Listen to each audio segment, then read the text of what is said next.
Oremos juntos.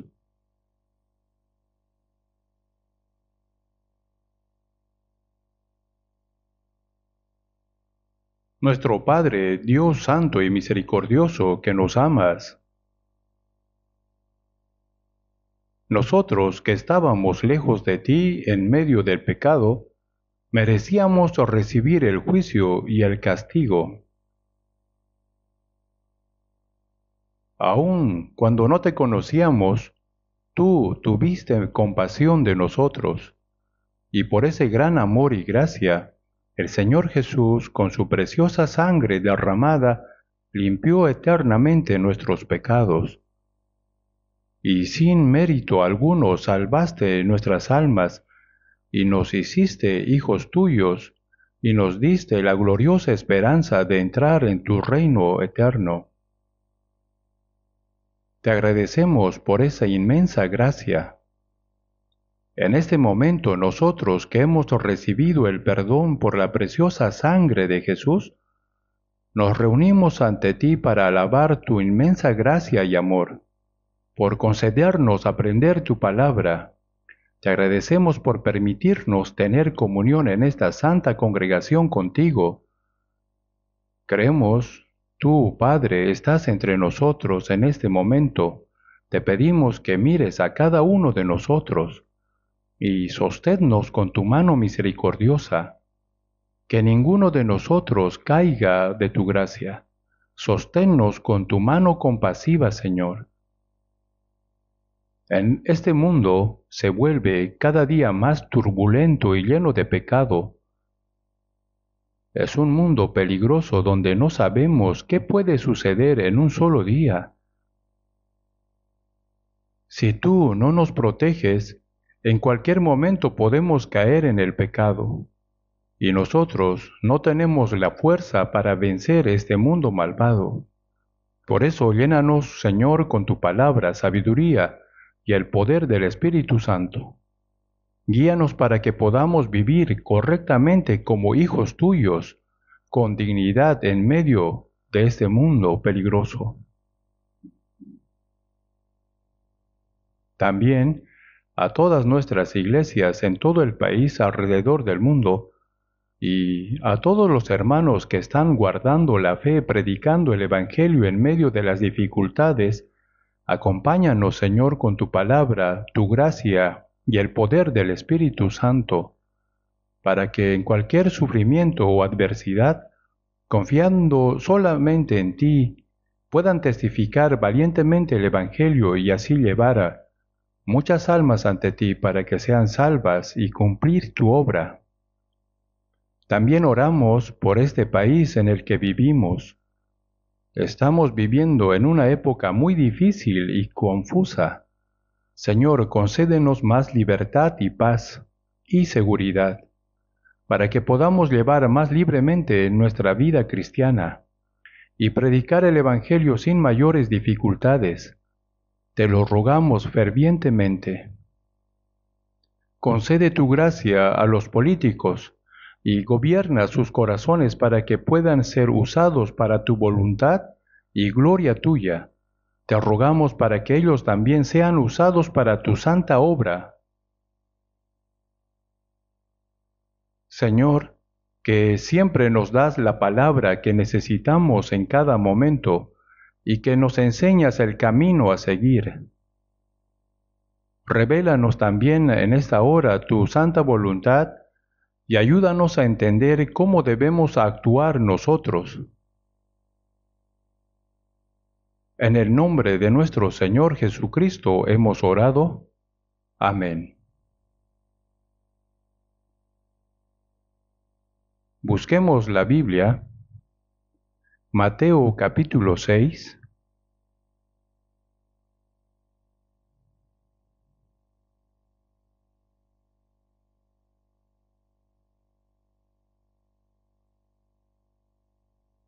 Mateo capítulo 6,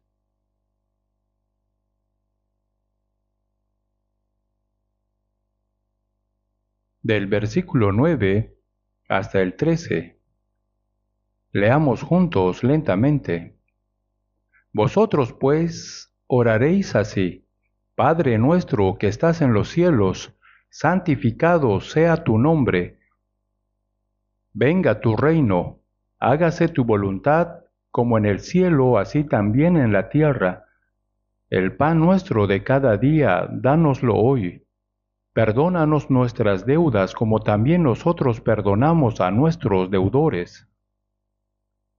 Y no nos metas en tentación, mas líbranos del mal, porque tuyo es el reino y el poder y la gloria, por todos los siglos. Amén. Continuamos hablando sobre la oración que el Señor nos enseñó. Hoy en la cuarta parte estamos aprendiendo en detalle esta misma oración que nos enseñó el Señor. En la vida cristiana la oración es algo sumamente importante, o mejor dicho, es el asunto más importante. Una persona que no ha nacido de nuevo no puede orar verdaderamente a Dios. Por causa del pecado está lejos de Dios, está perdido y debido a sus malas acciones se ha convertido en enemigo de Dios. Por eso la Biblia dice que Dios no escucha la oración del impío. Es como cuando recibimos una llamada telefónica de un desconocido. Debemos decir: se ha equivocado, y colgar inmediatamente. Del mismo modo, Dios no puede escuchar la oración de una persona que no ha sido salva y que no ha establecido una relación correcta con Él. Tener una relación correcta con Dios es como la relación entre los padres e hijos, la relación entre los maridos y entre los hermanos y amigos cercanos o entre los conocidos. En primer lugar, cuando uno no solo recibe la salvación, sino que también lleva una vida cristiana correcta ante Dios, Dios escucha su oración. Por eso en Salmos 17:1 dice: Oye, oh Jehová, una causa justa, está atento a mi clamor, escucha mi oración hecha de labios sin engaño. Dice: oye, una causa justa. Dios no escucha la oración que no sea sincera o que contenga falsedad. Hay personas que oran con gran elocuencia y adornan sus palabras. Sin embargo, Dios no tiene ningún interés en ese tipo de oraciones. Por ejemplo, cuando un niño pequeño le dice a sus padres: papá, mamá, los padres lo entienden todo, ¿verdad? Aunque el niño no sepa hablar bien, los padres saben lo que quiere su hijo. De la misma manera, si mantenemos una relación correcta con Dios, en realidad Él sabe todo lo que necesitamos antes de que lo pidamos, pero aún así desea que oremos. Por eso, busquemos otro pasaje en la Biblia. Busquemos el Salmo 145. Salmo 145, versículo 18. Salmos 145, versículo 18. Leamos juntos. Cercano está Jehová a todos los que le invocan, a todos los que le invocan de veras. Cercano está Jehová a todos los que le invocan. Esta invocación se refiere a orar fervientemente, a pedir con sinceridad. Dice: a todos los que le invocan, a todos los que le invocan de veras. Así que Dios no escucha las oraciones formales. Por eso, aunque los israelitas oraban largamente con apariencia muy piadosa para ser vistos por los hombres, Dios dijo: no escuchaba tales oraciones, pues esas oraciones es buena para los hombres, mas no para Dios. Una oración sincera. Todos los que le invocan de veras. El corazón de quien ora debe ser honesto, sincero y anheloso.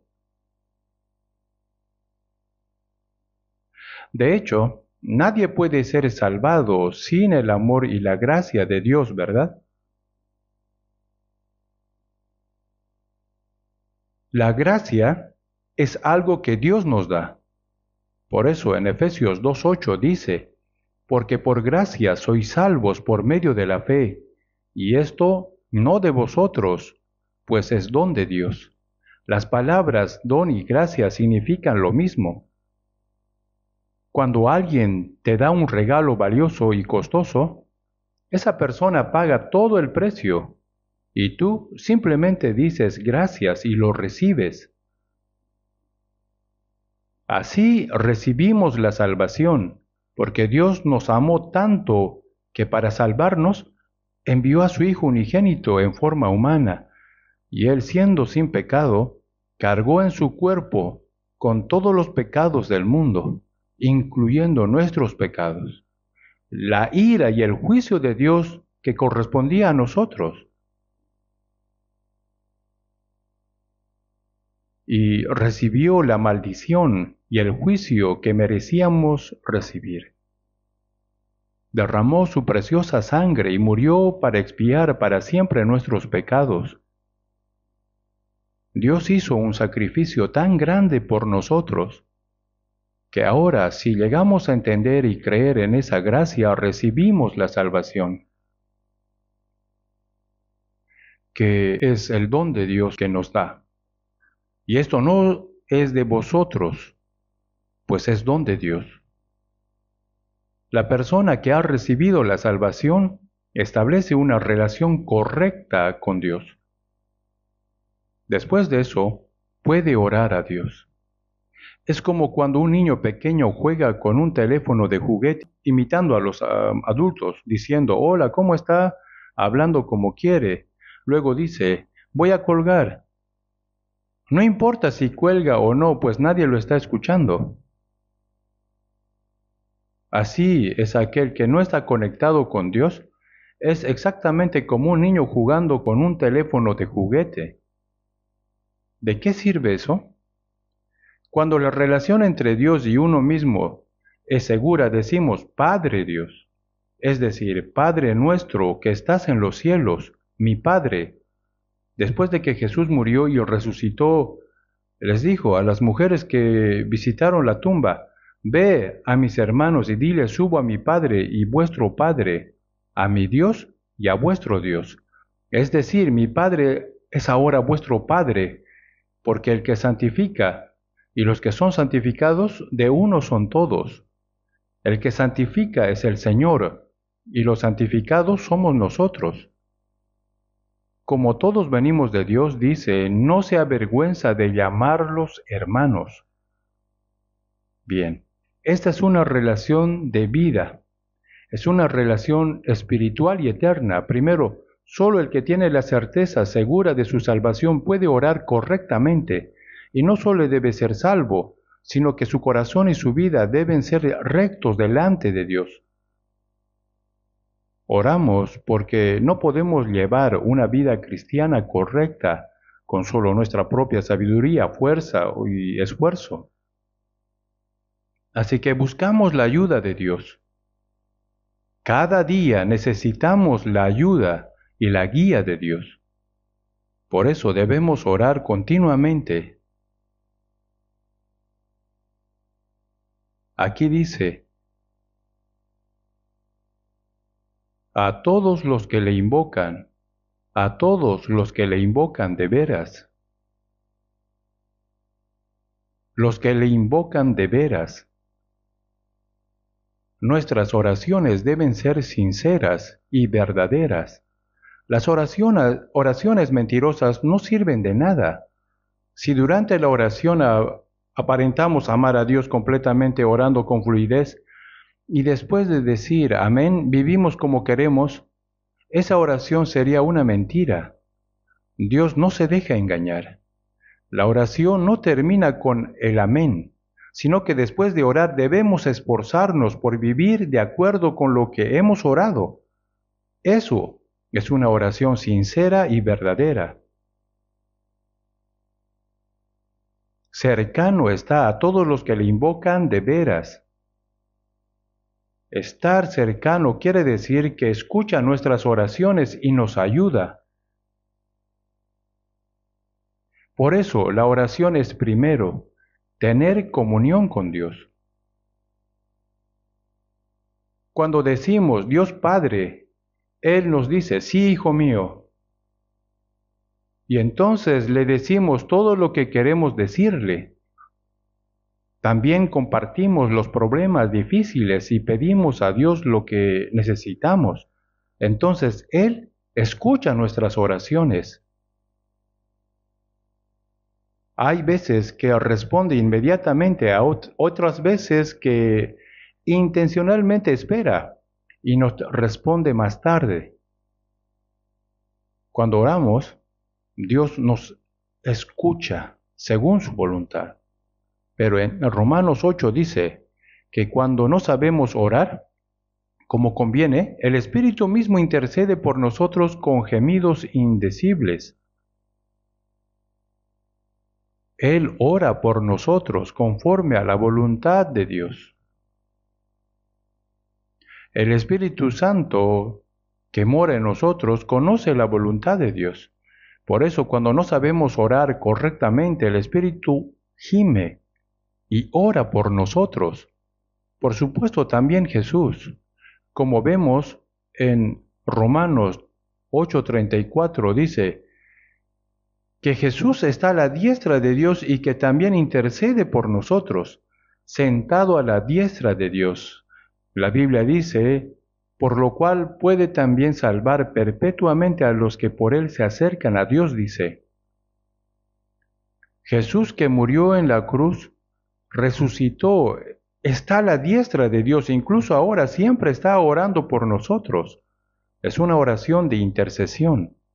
La palabra de que Jesús ora por nosotros aparece en Romanos 8 y en muchos otros lugares también. El Espíritu nos ayuda en nuestra debilidad, intercede por nosotros. Pero ¿podemos nosotros no orar?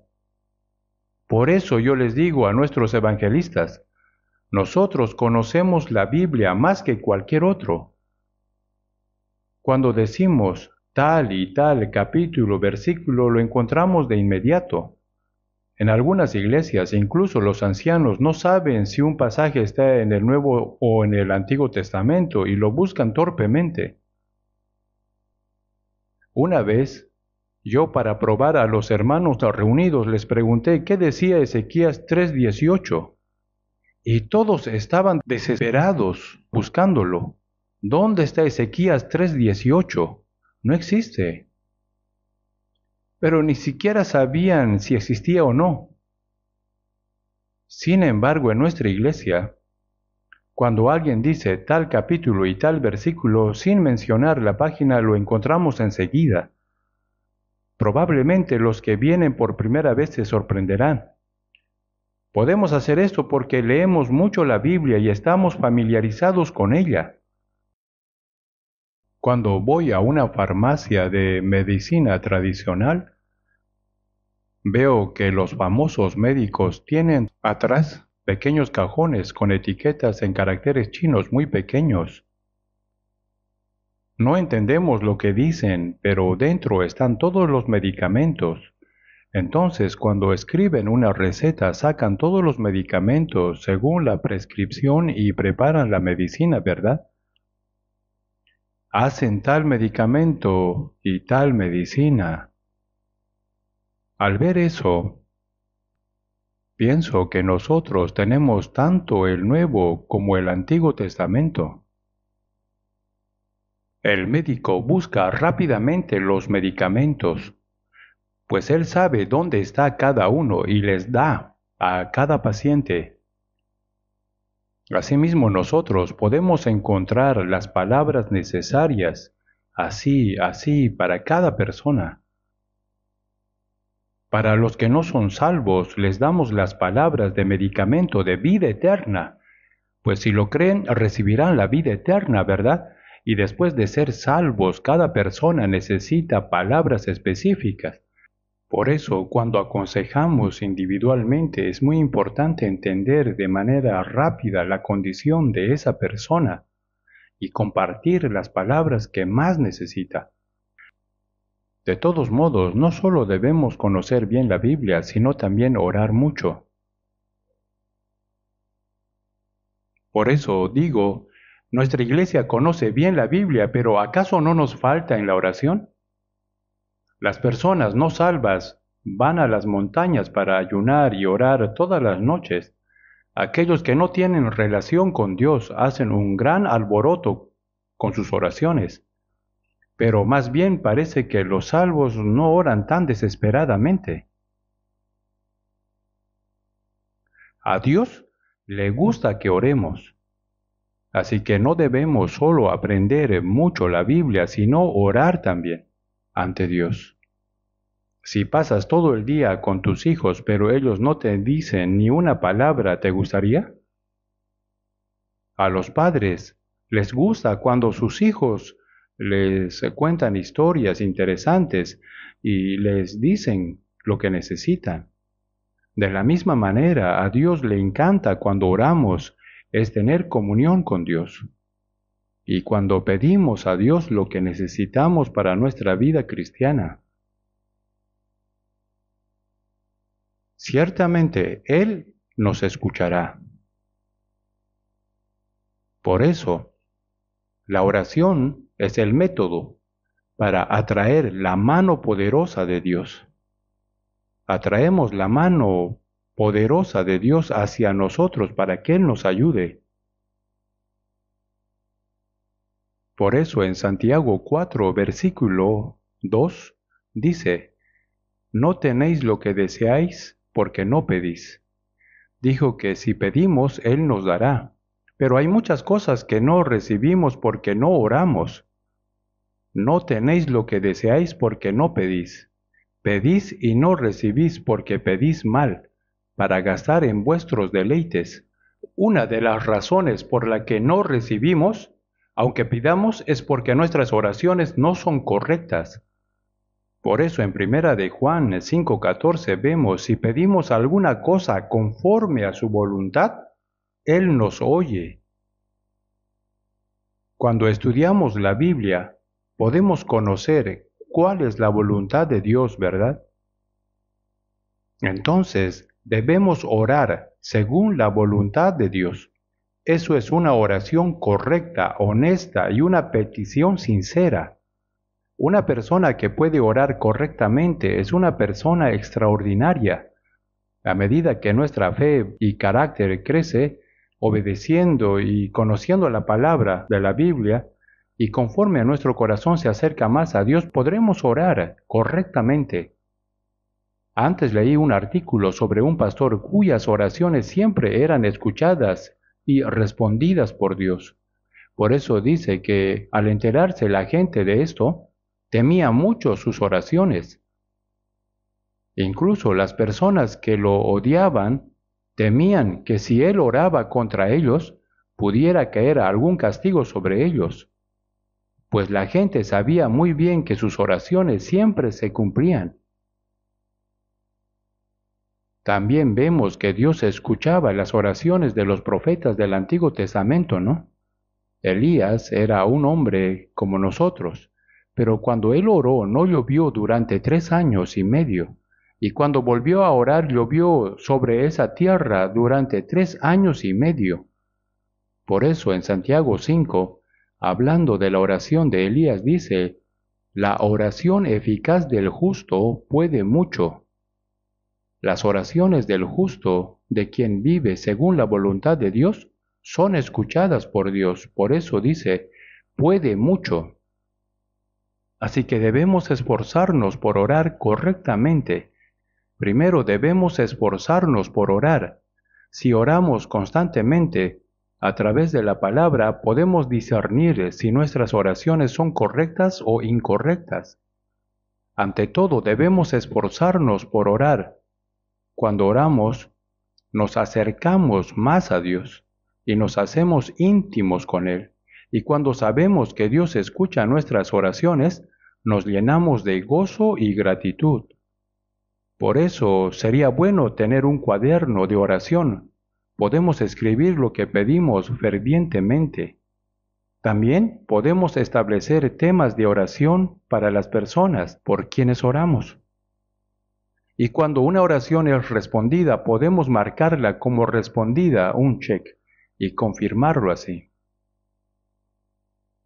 La vida de oración es sumamente importante. Pero la oración que Jesús enseñó, vosotros pues oraréis así. Esto es porque en los tiempos de Jesús, los fariseos, escribas de Israel, los líderes religiosos, hacían oraciones hipócritas. Dios no escucha esas oraciones. Por supuesto, esto se debe a que no tenían una relación correcta con Dios. Por eso, los discípulos pidieron a Jesús, Señor, enséñanos a orar. Entonces les dijo, oraréis así. Les enseñó de una manera muy sencilla, pero les habló de todos los contenidos más importantes y esenciales de la oración. Es un contenido modelo de la oración. Por eso pensé que sería bueno aprender esta oración que el Señor enseñó. Y creía que terminaría en 2 sesiones, pero hoy ya es la cuarta. No sé si habrá 1 o 2 clases más. Yo tampoco lo sabía bien, pero al estudiarla sentí que su contenido es inagotable. Padre nuestro que estás en los cielos. Solo con esa frase, ¿qué significa que está en los cielos? No dice mi Padre, sino Padre nuestro. Entonces, ¿quiénes son los que llaman a Dios Padre nuestro? Son la familia de Dios, los hermanos y las hermanas. Eso conlleva varias responsabilidades, es la familia de Dios. Hemos estado reflexionando sobre estos temas y hoy vamos a continuar con lo que aprendimos la vez pasada. Venga tu reino. Venga tu reino. Nos enseñó que debemos orar así. Este reino se refiere a que debemos orar para que se cumpla el santo y grandioso reino donde gobierna Dios. Que venga el reino de Dios. En Mateo 3:2 vemos que Juan el Bautista apareció 6 meses antes que Jesús. Apareció y proclamó al pueblo de Israel, arrepentíos, porque el reino de los cielos se ha acercado. El reino de los cielos es Jesús mismo. Jesús significa aquel que salva. También el nombre Emmanuel, que significa Dios con nosotros. El propósito de salvarnos a nosotros es Emmanuel, para que Dios esté con nosotros. Por eso Jesús mismo es el reino de Dios. El reino de los cielos se ha acercado. Recibir a Jesucristo es aceptar el reino de Dios. Por eso el reino de los cielos se ha acercado. Significa arrepentirse, confesar nuestros pecados, volvernos y recibir a Jesucristo. Recibir esto es recibir el reino de Dios en su corazón. Y en Mateo 4:17 Jesús dijo las mismas palabras. Cuando él comenzó a predicar el Evangelio dijo, arrepentíos, porque el reino de los cielos se ha acercado. Dijo exactamente las mismas palabras. Él mismo es el reino de los cielos. Por eso ahora está enfatizando que debemos arrepentirnos y recibir el reino de Dios. Ahora, Lucas 17:20. Busquemos un momento, Lucas 17:20. Preguntado por los fariseos, ¿cuándo había de venir el reino de Dios? Les respondió y dijo, el reino de Dios no vendrá con advertencia, ni dirán, helo aquí, helo allí, porque he aquí, el reino de Dios está entre vosotros. ¿Cuándo vendrá el reino de Dios?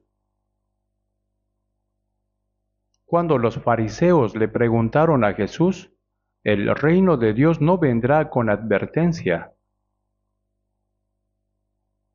Parece que la expectativa del reino de Dios, del que hablaban los judíos, era el reino gobernado por Dios en la tierra de Israel. Por eso el Mesías que esperaban parecía ser uno que conquistaría Roma, independizaría a Israel y establecería una era de paz y prosperidad. Eso esperaban. Por eso Jesús les dijo que el reino de Dios que ellos pensaban era diferente del verdadero reino de Dios. No vendrá con advertencia. Eso significa que no era el tipo de reino que los judíos imaginaban en la tierra de Israel. Y en el versículo 21 dice, ni dirán, helo aquí o helo allí, porque he aquí el reino de Dios está entre vosotros. El reino de Dios está aquí o está allí. No se trata de un lugar específico, sino que el reino de Dios está entre vosotros. Pero el reino de Dios no estaba en ellos todavía, ¿verdad? Esto significa que el reino de Dios debía establecerse dentro de ellos primero. El reino gobernado por Dios debe cumplirse en el corazón de las personas. Hay muchas enseñanzas en la Biblia sobre este reino de Dios. Así que veamos brevemente algunos pasajes. Primeramente, Romanos 14.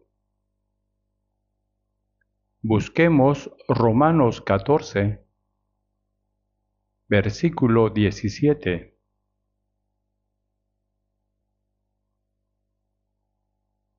Romanos 14, versículo 17. Leámoslo juntos. Romanos 14, 17. Porque el reino de Dios no es comida ni bebida, sino justicia, paz y gozo en el Espíritu Santo. El reino de Dios no es comida ni bebida. La gente piensa que comer, beber y disfrutar es una especie de cielo.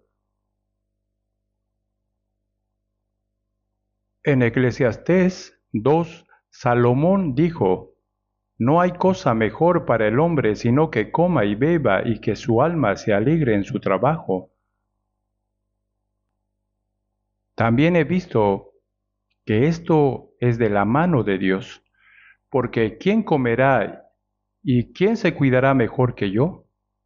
No hay nadie mejor que Salomón en cuanto a comer, beber, disfrutar de los placeres carnales. Salomón vivía en una era de paz y prosperidad. Su casa estaba adornada con oro y plata y todos sus utensilios eran de oro, y probablemente comía y bebía de todo lo mejor. Tenía numerosas esposas y concubinas, comandaba un poderoso ejército, comía y bebía. Dice, ¿quién comerá y quién se cuidará mejor que yo? En términos modernos podría decirse, si hay alguien mejor que yo, que se presente. No ha habido nadie igual que él en el mundo. Pero Salomón dijo, hay algo mejor que esto, y esto es la alegría del Espíritu, y esto viene de la mano de Dios. Es el don de Dios. Y en Salmos 4, versículo 7, David dijo, tú diste alegría a mi corazón mayor que la de ellos, cuando abundaba su grano y su mosto. El grano es para comer, y el vino para alegrar. La alegría del corazón que el Señor da es mucho mayor que comer y alegrarse. David también dijo esto. Por eso el reino de Dios no es comida ni bebida. No es ese el placer de comer, beber y celebrar ruidosamente, sino justicia, paz y gozo en el Espíritu Santo. Justicia y paz. Cuando recibimos la salvación, el Espíritu Santo nos hace comprender la gracia de Dios. Cuando el pecador es justificado, ¿qué paz puede tener un pecador? Dios dijo, no hay paz para los malos. Cuando somos justificados, recibimos la justicia y paz, la paz de Dios. Se establece la paz de Dios y se realiza ese gozo, esa alegría en nosotros. Cuando recibimos la salvación y la justificación, se cumple también la paz de Dios en nosotros. Cuando Jesús resucitado apareció a sus discípulos y les mostró sus manos y su costado, dijo, paz a vosotros. Ellos tenían dudas, ansiedad y miedo, pero al creer en Jesús resucitado, toda esa ansiedad y temor desaparecieron. Y ahora se cumplió la paz que viene de la certeza de la salvación.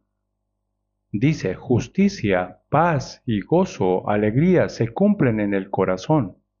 Eso es lo que significa el reino de Dios. Por eso, antes de entrar en el reino celestial, primero debe establecerse el reino de Dios en el corazón, para poder entrar luego en el reino eterno de Dios. Por eso el reino de Dios está entre vosotros. Cuando recibimos la salvación y la justificación, se establecen la paz y el gozo de Dios en nosotros. Un himno dice, antes de verte, oh Señor, lejos de mí me pareció el reino celestial allá, mas ahora se cumplió en mí. Ese reino de Dios no está lejos, sino que se realiza en mi corazón. Cada día está más cerca. Dentro de mí se forma un pequeño reino celestial y para quien tiene este pequeño cielo, el gran reino celestial eterno se acerca más día a día. Durante la época de la ocupación japonesa, había un pastor en Pyongyang, Pastor Pong Choi. Su apodo era Poder. El pastor Choi estaba en un callejón. Cuando un policía japonés venía montado a caballo, así, se escondió silenciosamente y en el callejón y gritó, Jesús, reino celestial. El caballo se asustó y dio un salto y el policía cayó. Entonces dijo, ¿por qué este viejo asusta a la gente? Entonces el pastor Choi respondió, porque los carros pueden tocar la bocina y yo no puedo decir en voz alta. El policía dijo, si no tocan la bocina la gente se puede lastimar. A lo que respondió, si yo no digo Jesús, reino celestial, la gente irá al infierno. Soy como un policía de tránsito entre el cielo y el infierno. La policía preguntó, oye viejo, ¿dónde está ese cielo? Por supuesto que existe. Tengo un sucursal del cielo en mi corazón, así que debe existir la sede central. No es una historia inventada, sino es real. Así es cuando hay un reino celestial en el corazón. El reino celestial eterno también se acerca. Por eso primero debe realizarse el reino celestial en el corazón. Cuando comprendemos la gracia de Dios, el alma se salva por la fe. El reino de Dios se establece en el corazón de esa persona. Por eso en Juan 3:3, Jesús dijo a Nicodemo, el que no naciere de nuevo, no podrá ver el reino de Dios.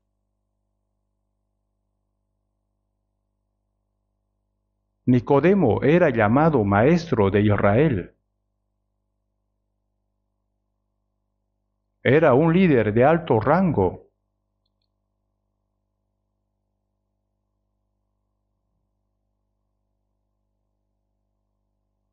En aquel tiempo, Él ocupaba un puesto importante en el Sanedrín.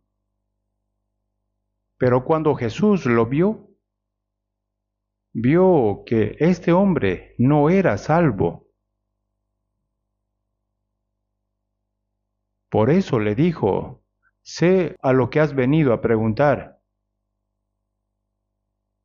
Por eso, no es importante, pues primero debe establecerse el reino de Dios dentro de ti. El que no naciere de nuevo no puede ver el reino de Dios. Si no puede verlo, ¿cómo puede entrar?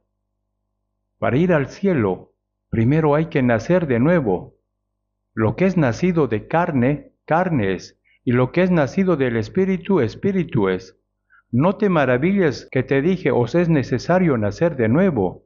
Nicodemo preguntó, ¿cómo puede un hombre nacer siendo viejo? ¿Acaso puede entrar por segunda vez en el vientre de su madre y nacer?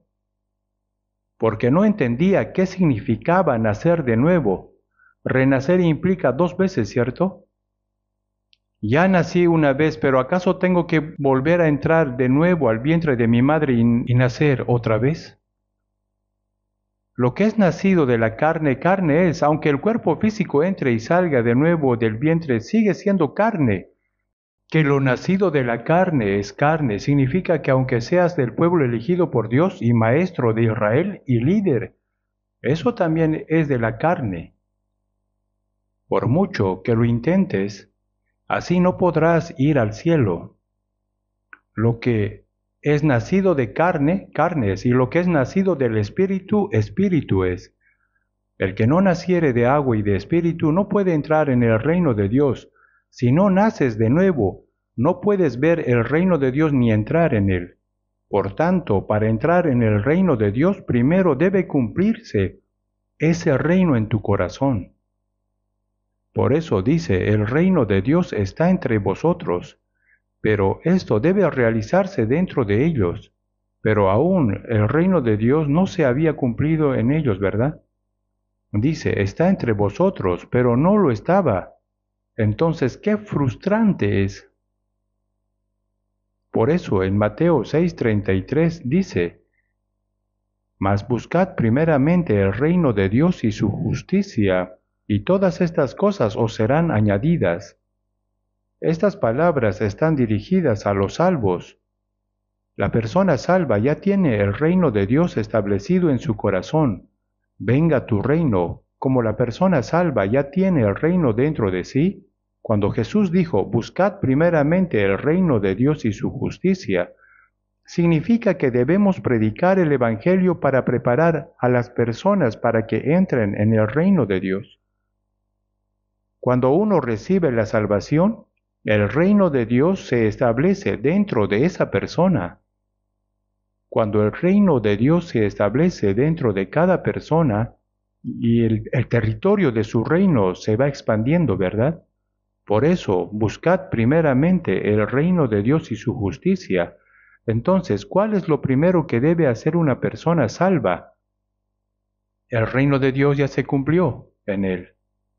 Una vez que una persona se salva, lo más importante y lo primero que debe hacer es hacer que otros también sean salvos, ¿verdad?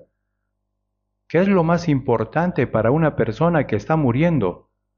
Hay que salvarla primero. Predicar este evangelio a quienes van al infierno para que sean salvos es lo primero que debemos hacer, ya sea nuestra familia, parientes, amigos, vecinos o cualquier persona. Por eso, buscar el reino de Dios significa procurar la salvación del alma de las personas, porque cuando se salvan, el reino de Dios se establece dentro de ellos. Venga tu reino, dice. Debemos orar para que venga el reino de Dios. Debemos trabajar y sacrificarnos para que se cumpla el reino de Dios. Por eso, cuando dice que busquemos el reino de Dios y su justicia, cuando se realiza el reino de Dios, en 2 de Pedro 3:13 dice, cielos nuevos y tierra nueva en los cuales mora la justicia.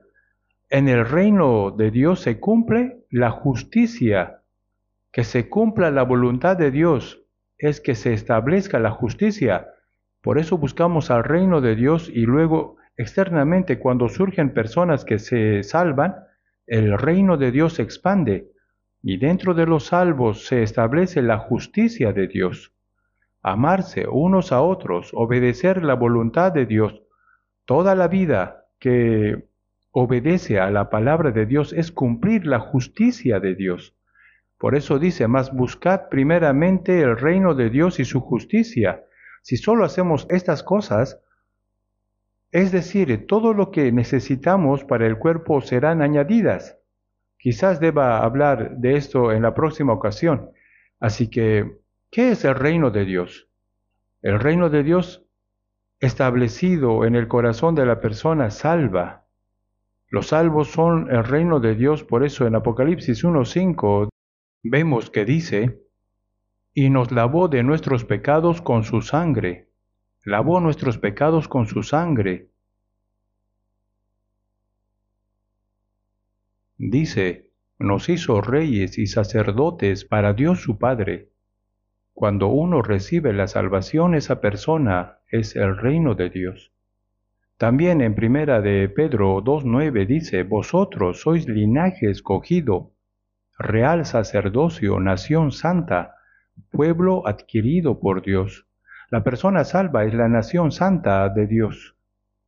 Es el pueblo que pertenece a Dios.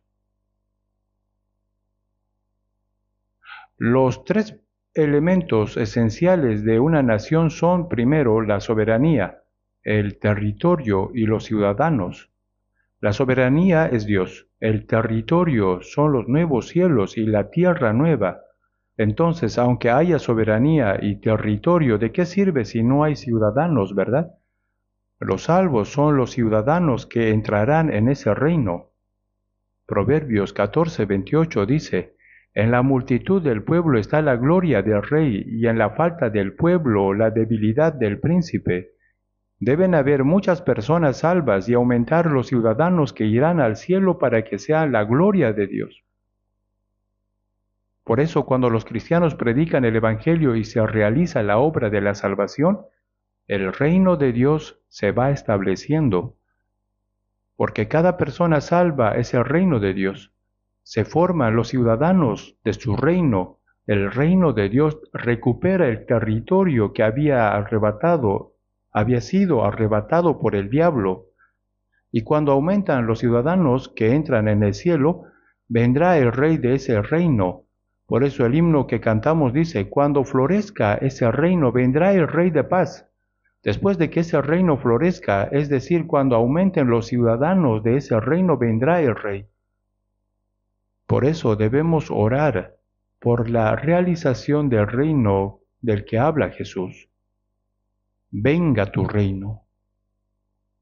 El reino de Dios se ha establecido dentro de los salvos y ayuda a que otras almas también sean salvadas.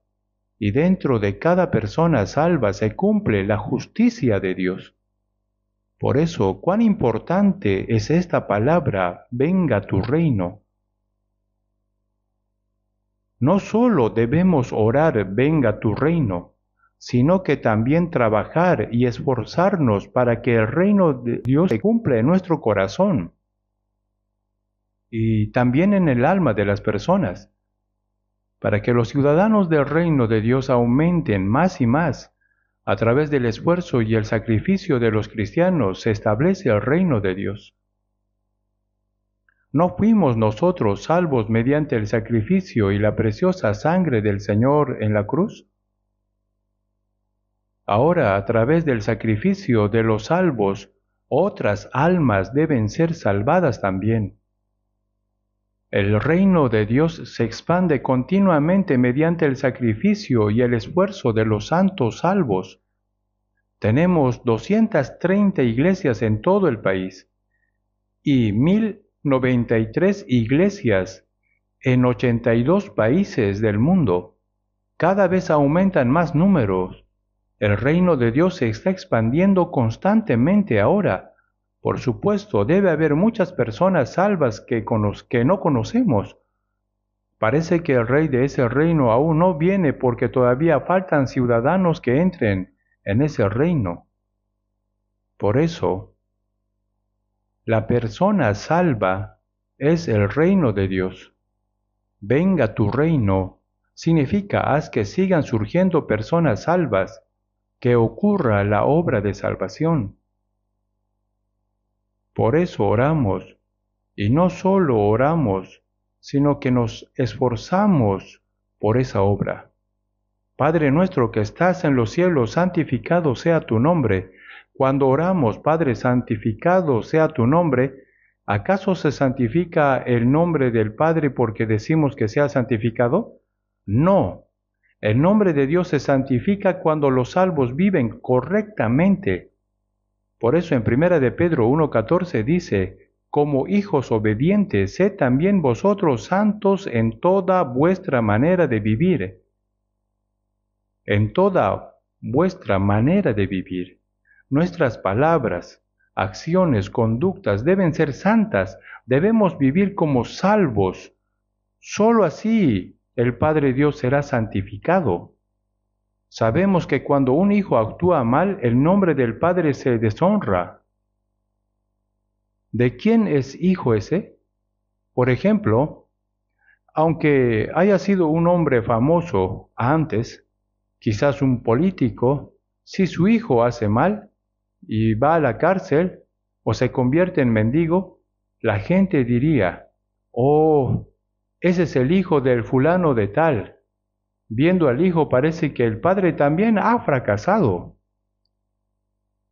Así, cuando el hijo hace mal, el padre también es criticado.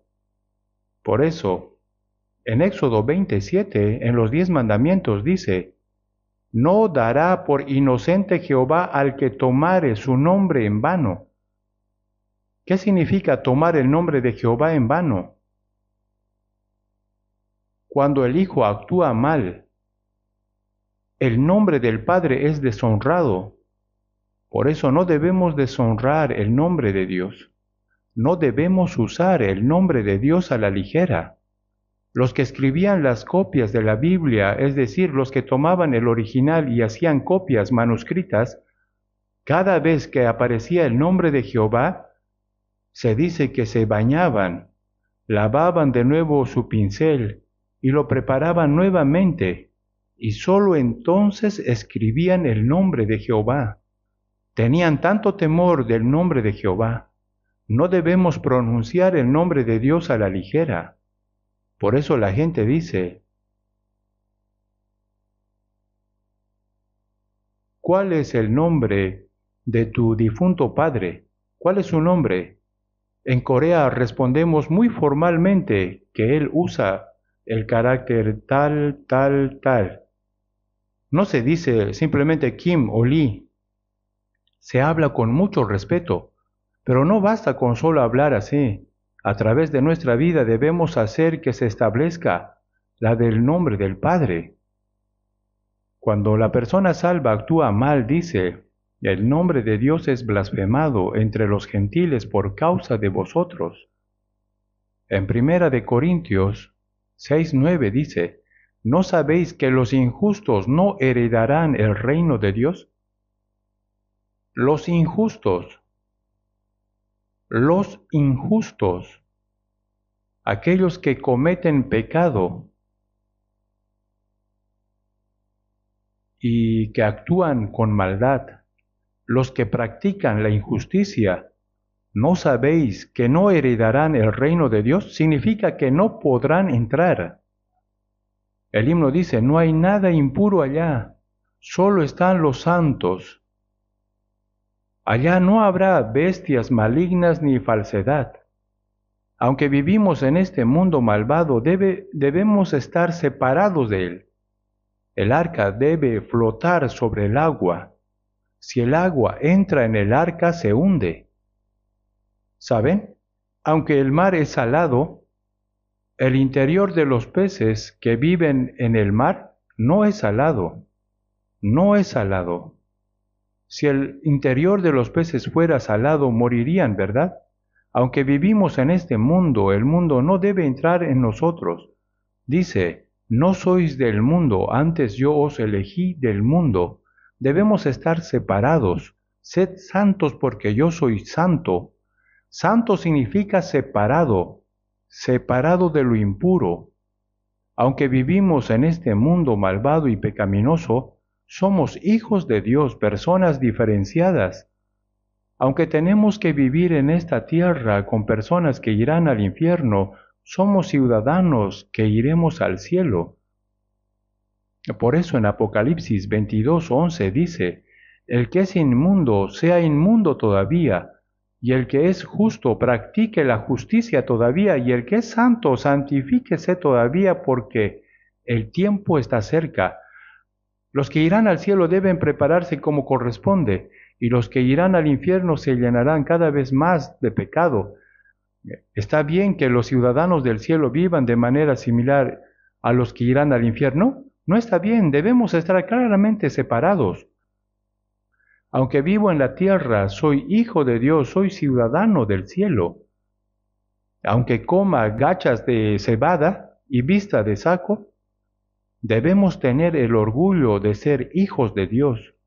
Y nunca jamás debemos vivir cobardemente, con la cabeza bien alta. Así, Dios está conmigo. Así, Dios se complacerá, y Él se hará cargo de todo lo demás. Veamos ahora, por un momento, Colosenses 4:11. Colosenses capítulo 4, versículo 11. Colosenses 4:11.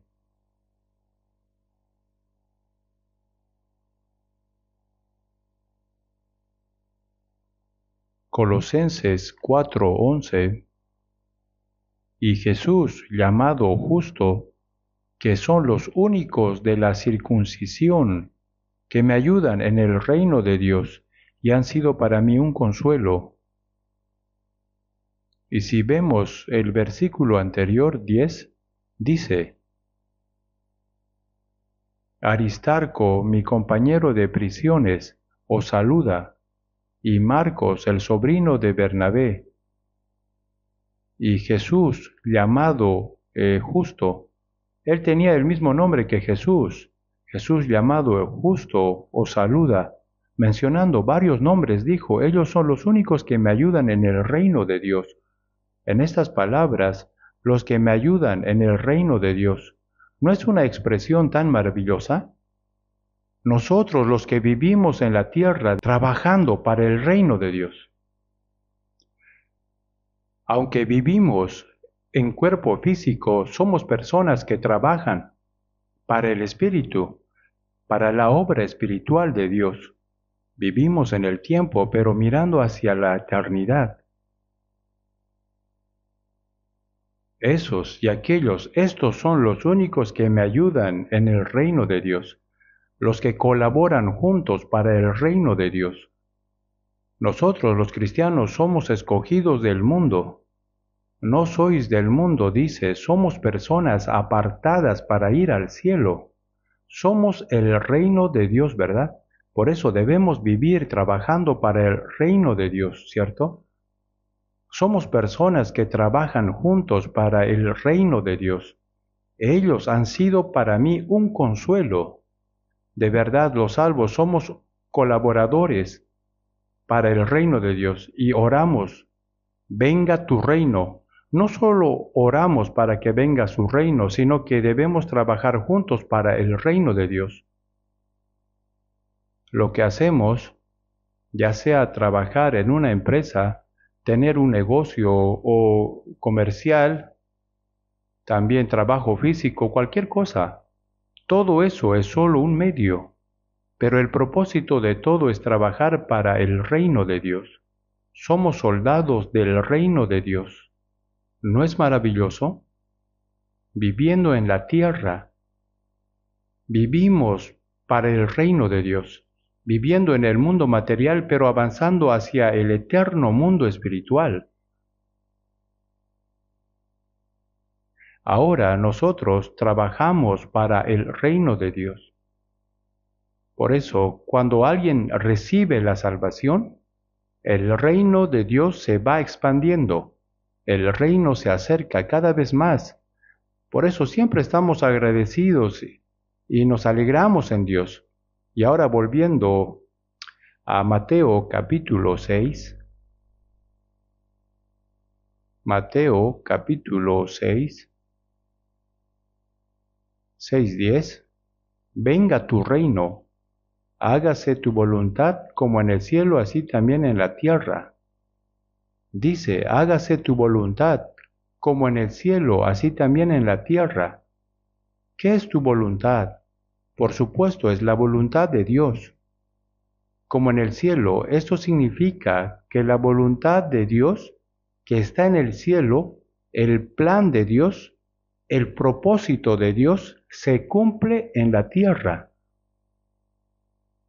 Se cumple en este mundo.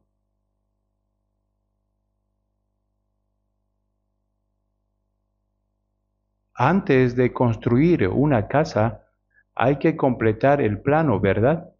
Así como el constructor construye la casa según el plano, la voluntad de Dios, es decir, el plan de Dios, se ha cumplido ya en el cielo.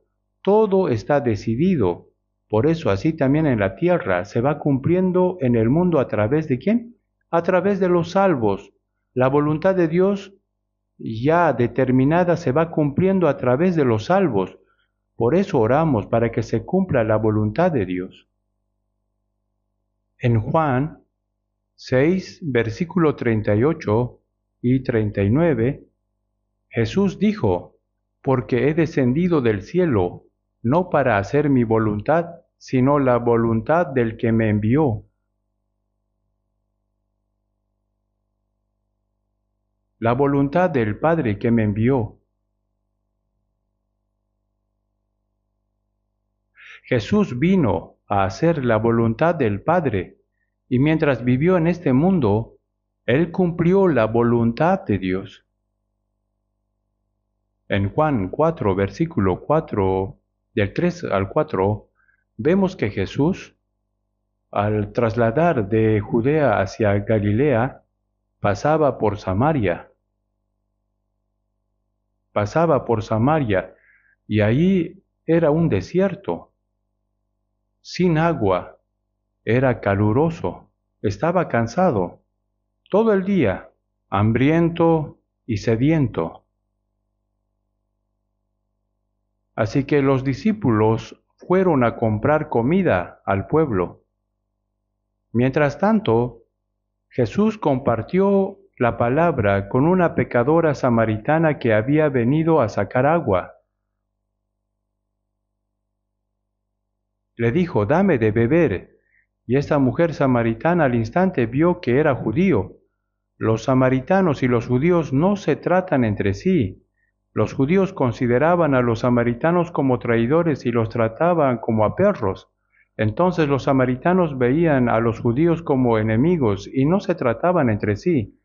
Entonces esta mujer samaritana, sin una pizca de compasión, esta mujer pecadora dijo, no.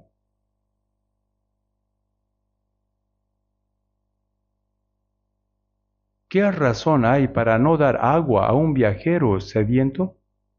Pero dijo, oiga usted, siendo judío, ¿me pide agua a mí? Una mujer samaritana no te la doy, ¿para qué? De verdad,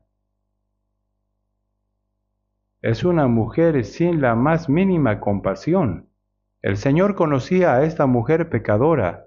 El Señor sabía perfectamente que aunque le pidiera agua, ella no se la daría. Pero no le pidió agua para beber, sino para darle agua viva a la mujer, a esa mujer pobre, pecadora. Así que Jesús le dijo, si conocieras el don de Dios y quién es el que te dice, dame de beber, tú le pedirías y él te daría agua viva. Tú no me has dado agua, pero si me lo hubieras pedido, yo te habría dado agua viva. La mujer vio que este no parece ser alguien que bromee. Oiga, entonces el pozo aquí es hondo. y no tienes con qué sacarla, entonces ¿cómo me darás agua viva?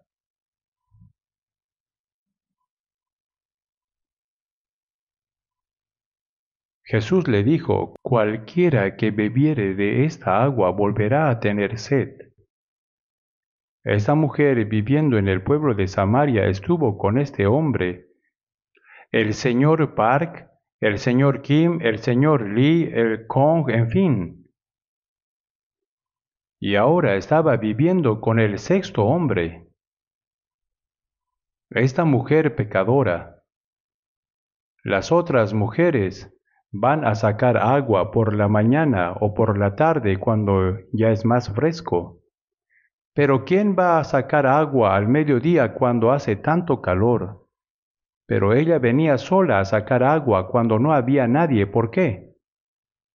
Porque todos la criticaban, porque 5 maridos has tenido y el que ahora tienes no es tu marido. Esta mujer todavía no había encontrado un hombre que la haga feliz. Pero así como bebes de esta agua y vuelves a tener sed, tú nunca encontrarás la satisfacción hagas lo que hagas en tu vida. Mas hay el que bebiere del agua que yo le daré, no tendrá sed jamás, sino que será en él una fuente de agua que salte para vida eterna. No es como esta agua, sino la salvación. Cuando recibes la salvación hay verdadera satisfacción y paz que brota como una fuente de agua para vida eterna. Por eso en Juan 14:27 dice, la paz os dejo, mi paz os doy, yo no la doy como el mundo la da. Cuando le dijo que nunca más tendría sed y que sería una fuente que brotaría eternamente en su interior, la mujer le preguntó, ¿existe tal agua? Señor, dame esa agua, para que no tenga yo sed ni venga aquí a sacarla. Esta mujer seguía pensando que era ese tipo de agua. De todas formas, hablando más con Jesús, ella descubrió que él era el Mesías, porque los samaritanos también esperaban al Mesías. Dijo que ha de venir el Mesías llamado el Cristo y cuando Él venga nos declarará todas las cosas. Y Jesús dijo, yo soy el que habla contigo. Al decir esto, el Señor seguramente abrió el corazón de esta mujer samaritana para ayudarla a entender quién era Él. La mujer sorprendida se olvidó de darle agua a Jesús y dejó su cántaro tirado allí y corrió como loca a la ciudad de Samaria y dijo, todo cuanto he hecho ahora ya no le avergonzaba nada, sino que clamó, venid, ved a un hombre que me ha dicho todo cuanto he hecho. ¿No será este el Cristo? Los samaritanos pensaron, algo inusual está sucediendo. ¿Qué será? Vamos a ir a ver. Y seguramente la siguieron. Bueno, y mientras tanto los discípulos regresaron con comida. Y le dijeron a Jesús, Rabí, come. Pero él respondió, yo tengo una comida que comer que vosotros no sabéis. ¿Oh? ¿Alguien quizás le trajo algo de comer? No, nadie le trajo nada. Hasta la mujer samaritana se fue olvidando incluso de darle agua. Entonces Jesús dijo, mi comida es que haga la voluntad del que me envió y que acabe su obra. Jesús olvidó su sed, su cansancio y su hambre, porque tenía algo más urgente que anhelaba. Mi comida es que haga la voluntad del que me envió y que acabe su obra. Más que un sediento que anhela agua y más que un hambriento que anhela comida, hacer la voluntad de Dios era el alimento más necesario para Jesús. Mi comida es que haga la voluntad del que me envió y que acabe su obra.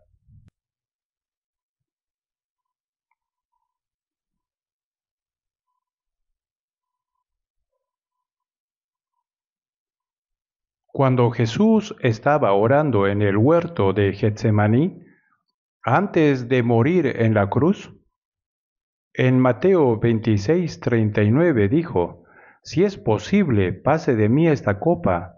Esta copa representa la vergüenza y el dolor de la cruz, la máxima vergüenza y dolor que un ser humano puede sufrir. El cuerpo físico de Jesús era exactamente igual al nuestro.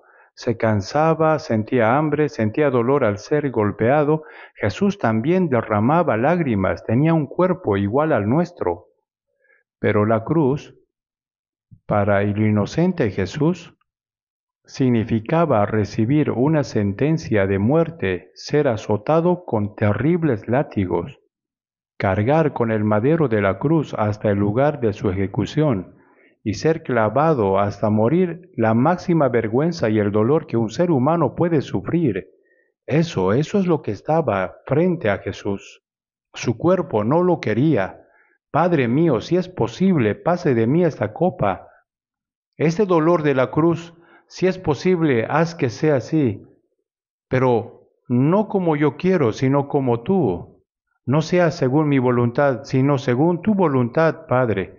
La voluntad del Padre era que su Hijo unigénito sin pecado cargara con los pecados de todo el mundo y muriera en nuestro lugar y derramara su sangre para perdonar nuestros pecados y salvarnos. Hágase tu voluntad, Padre. Hizo la misma oración 3 veces. En Lucas vemos que mientras Jesús oraba, lo mismo dice, y estando en agonía oraba más intensamente, y era su sudor como grandes gotas de sangre que caían hasta la tierra. Cuando una persona se esfuerza demasiado, dicen que realmente la sangre se mezcla con el sudor. Cuando oramos, tampoco debemos hacerlo a la ligera, sino fervientemente. ¿Y cuál es la conclusión final? No sea como yo quiero, sino como tú. Si morir en la cruz es la voluntad de Dios, Jesús lo sabía. Juan 10:18 dice, nadie me quita la vida, sino que yo de mí mismo la pongo. Jesús vino a morir en lugar de los pecadores. Solo así los pecadores podían ser salvos. Por eso Hebreos 10:10 dice, en esa voluntad somos santificados mediante la ofrenda del cuerpo de Jesucristo hecha una vez para siempre. En la voluntad de Dios mediante la ofrenda de Jesús como sacrificio expiatorio, de una vez por todos fuimos santificados. Esa era la voluntad de Dios. Jesús cumplió completamente esa voluntad en la cruz. Y ahora nosotros, los salvos, también tenemos de entregar nuestra obediencia, nuestro esfuerzo y nuestro sacrificio para cumplir la santa voluntad de Dios. Por eso, hágase tu voluntad como en el cielo. Ante Dios ya están decididos su plan y su voluntad. Y Jesús, habiendo muerto en la cruz y habiendo resucitado, completó la voluntad de Dios. Y esa voluntad se cumple cuando se predica el Evangelio y las almas se salvan. Por eso, hágase tu voluntad como en el cielo, así también en la tierra. En Mateo 7:21, Jesús dijo, no todo el que me dice Señor, Señor, entrará en el reino de los cielos, sino el que hace la voluntad de mi Padre que está en los cielos.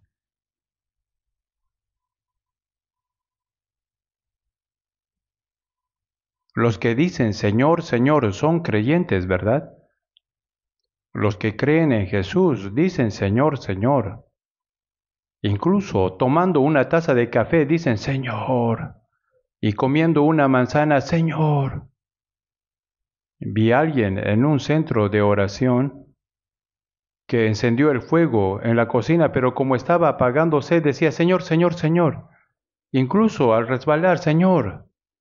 Vaya, realmente lo llama mucho. Los que creen en Jesús dicen, Señor, Señor. No todo el que me dice Señor, Señor entrará en el reino de los cielos. Sería maravilloso si todos los que dicen Señor, Señor pudieran ir al cielo, ¿verdad?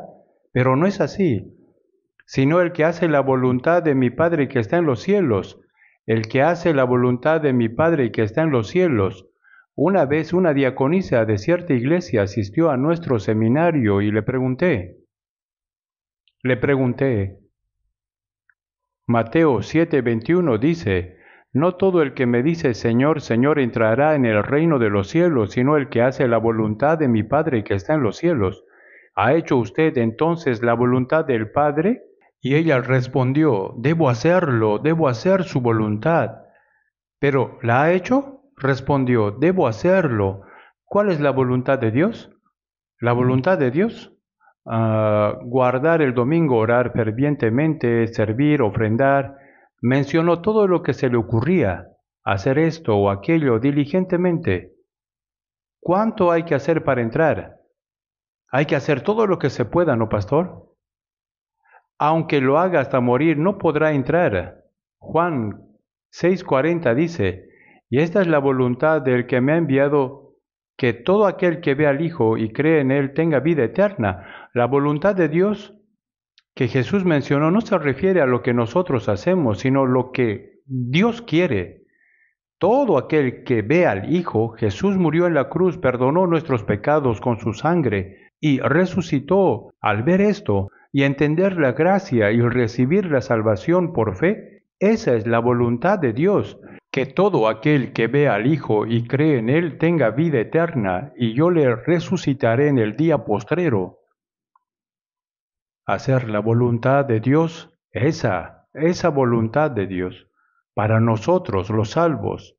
El haber sido salvos es la voluntad de Dios, y los que fueron salvos según su voluntad ahora deben vivir según la voluntad de Dios. Por eso en Romanos 12:2 dice, no os conforméis a este siglo, sino que transformaos por medio de la renovación de vuestro entendimiento, para que comprobéis cuál sea la buena voluntad de Dios agradable y perfecta. Está hablando a los salvos ahora. No os conforméis a este siglo, no imiten a esta generación malvada, adúltera y perversa, sino transformaos por medio de la renovación de vuestro entendimiento. Nuestro corazón debe ser transformado cada día por el Espíritu y la palabra, ¿verdad? Para que comprobéis cuál sea la buena voluntad de Dios agradable y perfecta. Discernir a través de la palabra. Por eso al estudiar la Biblia vamos entendiendo cuál es la voluntad de Dios. Pero ¿de qué sirve si solo entender? Hay que practicarla según la voluntad de Dios. Por eso los que fueron salvos según la voluntad de Dios deben vivir según su voluntad. Esto es lo correcto, ¿verdad? Por eso en Filipenses 2:13 vamos a buscarlo. Será bueno buscarlo. Filipenses 2:13. Después de Efesios viene Filipenses 2, versículo 13. Leamos juntos. Porque Dios es el que en vosotros produce así el querer como el hacer por su buena voluntad. Porque Dios es en quien vosotros produce. En la persona salva habita el Espíritu Santo, y el Espíritu Santo es Dios mismo, Dios Padre, el Hijo y el Espíritu Santo, la Trinidad. El Espíritu de Dios, el Espíritu de Cristo y el Espíritu Santo son lo mismo. Por eso el que en vosotros produce se refiere a Dios, al Espíritu Santo, así el querer como el hacer por su buena voluntad. Este Espíritu Santo nos hace entender la voluntad que agrada a Dios y nos da el deseo de hacer la voluntad que agrada a Dios. No es algo que hacemos a la fuerza. En la persona salva, el Espíritu de Dios le hace comprender su voluntad y le da el deseo de hacerla. En el himno dice, en vida o muerte hágase tu voluntad. El deseo ferviente de los salvos es que se cumpla la voluntad del Señor, y el Espíritu Santo nos hace cumplirla. también nos da la fuerza para hacerla. Produce así el querer como el hacer, por su buena voluntad, dice. El Espíritu Santo obra en los salvos para hacer cumplir la voluntad de Dios. En Primera de Pedro 4, veamos de nuevo Primera de Pedro 4, versículo 2.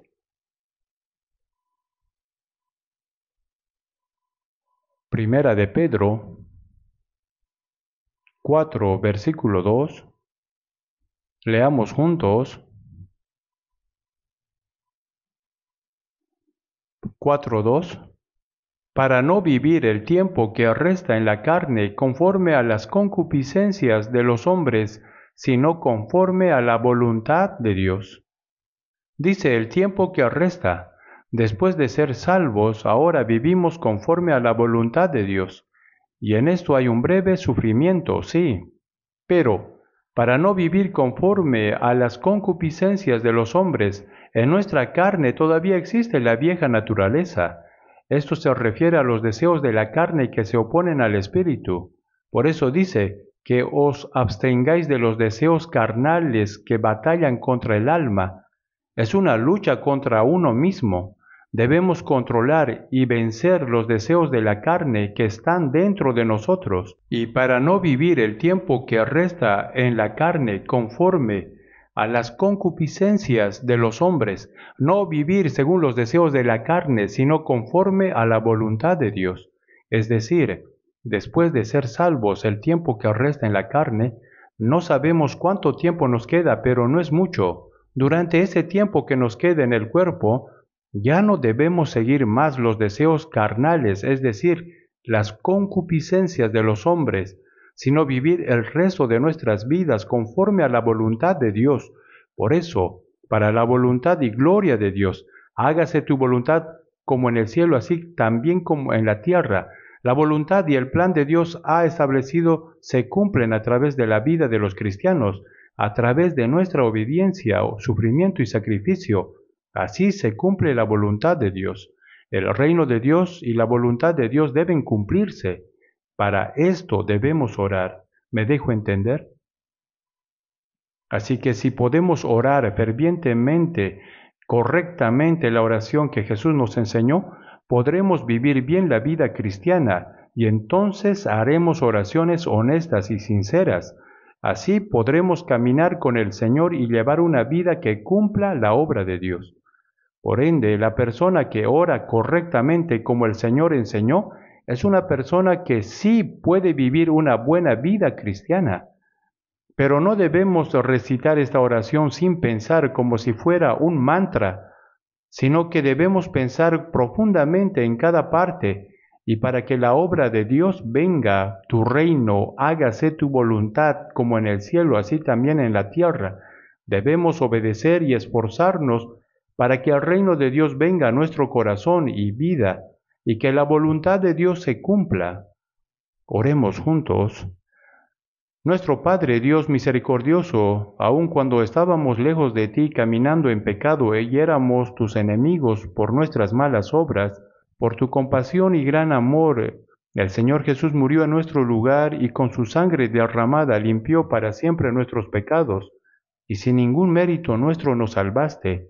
Y para que podamos vivir dignamente como hijos tuyos el resto de nuestras vidas, tú nos gobiernas y guías siempre con tu palabra, espíritu y mano misericordiosa. Señor, de verdad deseamos que a través del resto de nuestras vidas, como dice tu palabra, se cumpla el reino de Dios, y que muchas almas sean salvas para que el pueblo de ese reino tuyo prospere, y que tu reino se expanda más y más. Anhelamos que a través de toda nuestra vida se cumpla tu santa voluntad, que seamos motivo de alegría y gloria para ti, Dios. Por favor, gobierna y guíanos para que todos podamos vivir dignamente como hijos tuyos. En el nombre de nuestro Señor Jesucristo hemos orado. Amén.